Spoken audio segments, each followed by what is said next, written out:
Vous avez pu remarquer que la vidéo précédente était plus courte car je voulais m'arrêter maintenant sur le choix de ce maître. Évidemment, trouver ce maître, qui ne voudrait pas le trouver?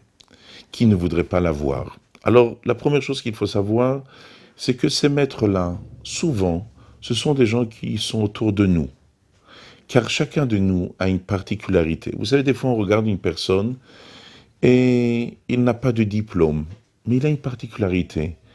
Il est foncièrement honnête. Et cet homme-là peut être aussi notre maître dans l'honnêteté. Il y a des gens qui sont toujours à l'heure. Il sera notre maître dans la ponctualité. Chacun peut avoir une qualité. La seule difficulté, c'est ce qu'on a envie de voir dans cet homme-là, que nous avons plus de connaissances que lui, que nous avons des diplômes plus que lui, et qui est peut-être même notre employé, voir en lui un maître qui pourra m'apprendre la ponctualité, voir en lui un maître qui sera capable de m'apprendre l'honnêteté, voir en lui un maître de la bravoure.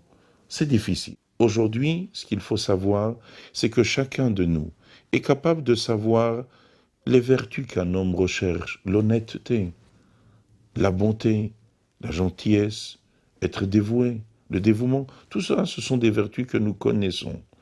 Notre travail à nous est de rechercher des gens que ces vertus sont leur fer de lance.